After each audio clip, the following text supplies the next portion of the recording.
السلام عليكم ورحمه الله وبركاته. حبايب قلبي، ازيكم؟ يا رب تكونوا بخير. اهلا وسهلا بيكم في قناه ابداعات فرح. انا صراحه الفتره اللي فاتت دي من اسبوع فات كده الاسئله عن محشي الكرنب ازدادت جدا جدا جدا. فانا النهارده هقول لكم انا عامله محشي الكرنب من البدايه للنهايه، يعني من اول ما جبت الكرنبه كده حطيتها قدامكم على الرخامه لحد ما وصلناها لسرفيس محشي محترم.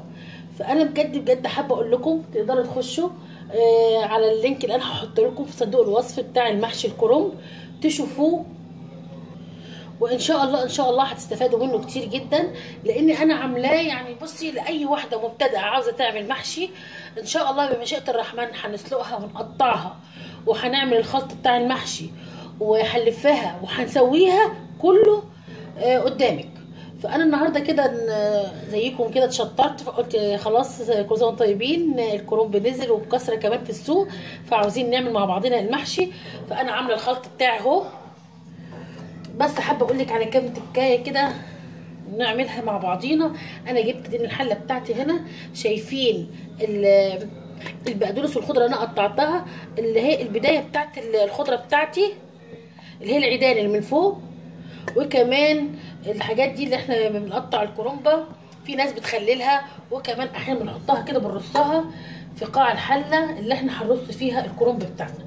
هنحط العيدان بتاعتها دي متنقيه طبعا مغسوله كويس جدا، وهنرشها كده بتدي ريحه حلوه جدا جدا، وبتخلي المحشي كمان ما يتلدحش من تحت، وبيدي ريحه جميله جدا. كده هنحط الحاجات دي زي ما وريتها لكم كده، وهنبدا كده هلف معاكم كام ورقه. والنهارده ان شاء الله ناويين نعمل مع بعضينا الغدا بتاع النهارده. غدا النهارده ان شاء الله هيكون محشي كرنب، وكمان هيكون بمشيئه الرحمن هيكون صوص بطاطس باللحمه، وكمان ناويه اعمل طبق ملوخيه، لان طبعا اللي متابع قناه ابداعات فرح عارفين قد ايه احنا بنحب الملوخيه. بجد بجد احنا يعني من الناس اللي بتحب دايما طبق الملوخيه، ما بيفرقش السفره بتاعتي كتير يعني. فهنا خلاص انتوا كده عرفتوا ان المحشي بتاعنا النهارده. هتخشي على في صندوق الوصفه هتلاقي المحشي بتاعي، الفيديو بتاع محشي الكرنب من البدايه للنهايه ان شاء الله. مفيش حاجه خالص هتفوتك معايا، ولا السلق ولا التقطيع ولا التخديعه بتاعت المحشي ولا اي حاجه، كل حاجه هتلاقيها معاكي. وبقول لاي واحده مبتدئه ان شاء الله هتعرفي طريقه المحشي من البدايه للنهايه مع فرح. ويلا بينا هنحضر كمان صينيه البطاطس مع بعض. حبايب قلبي، خلاص انا لفيت المحشي زي ما قلت لحضراتكم قبل كده، خلصناه الحمد لله. دلوقتي هنبدا نعمل مع بعضينا صينيه بطاطس باللحمه. هنعملها بطريقه بسيطه جدا، يعني بصي اي حد اول مره يخش المطبخ مبتدئ بجد بجد هتبقى طريقه سهله ويقدر يعملها بكل بساطه. زي ما شايفين هنا معايا بصلتين انا فرمتهم. احط البصل كده، حصل خير.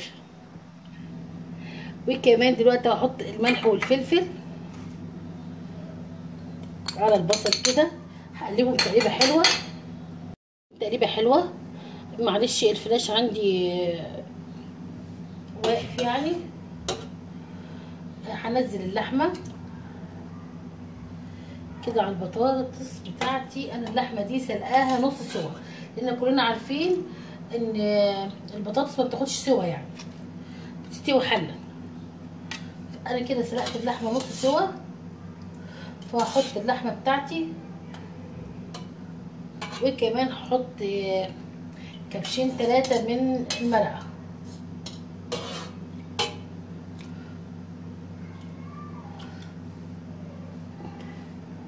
بس قبل ما احط المرقه بتاعتي هضيف قد معلقتين سمنه، بس كده كفايه قوي.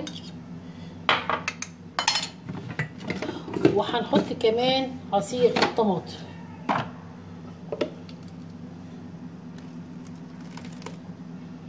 انا شايفه ان الصينيه بتاعتي هنا صغيره شويه، ممكن افضيهم في صينيه تكون اكبر هتبقى افضل. هفضيها في صينيه كبيره، وهنرجع احط المرقه وخلاص هحطيها غلوه كده واحطها في الفرن. خلاص احنا حطينا كل حاجه، دلوقتي بضيف لها كده قد كوبايه من الشوربه. وكمان حابه تلاقيتي كده يعني محتاجه ممكن تحط لها معلقه صلصه، بيخلي اللون بتاعها كمان اجمل واجمل. دلوقتي هديها غلوه كده على عين البوتاجاز من فوق، على اساس توفر معايا في السوى. يعني مش محتاجه تكون سوى كتير، لو حطيتها كده وهي بارده في الفرن هتاخد وقت كبير، لكن انا هحطها تاخد لها غلوه كده وبعدين هحطها في الفرن ان شاء الله. انا كده بضيف لها معلقه صلصه، هقلبها تقليبه حلوه كده قبل ما ادخلها الفرن، وهدخلها الفرن. طبعا انتوا شايفين الحاجات البيضه دي السمنه، يبقى انا حطيت عليها الشوربه والشوربه ساقعه فطبعا اتجمدت. فيلا انا هحطها دلوقتي على البوتاجاز، اديها غلوه واحطها بعدين في الفرن، وان شاء الله اكيد هرجع لك في الشكل النهائي. قلبي زي ما انتوا شايفين انا خلصت كده خالص. صوره البطاطس زي ما انتوا شايفينها والله طالعه ريحتها جميله جدا ومزبده كده وزي العسل. لو حابه تعملي صوص بطاطس بالسهوله دي وبالطريقه دي اعمليها وعلى ضمانتي. وزي ما انت كمان شايفه انا خلاص المحشي بتاعي استوى، وكمان الملوخيه العالميه بتاعتنا اهي، شايفين لونها جميل ازاي ومخضره كده، رائعه بجد بجد. دي الملوخيه بتاعتي كمان طالعه زي العسل. وده النهارده غدانا، يا رب غدايا النهارده يعجبك. واذا عجبك الفيديو شجعيني، اعملي لايك وشير واشتركي في قناتنا، وما تنسيش حطلك لينك المحشي في صندوق الوصف. ويا رب النهارده اكون استفدتوا من الفيديو بتاعي، واسيبكم على خير حبيب قلبي. السلام عليكم ورحمه الله وبركاته.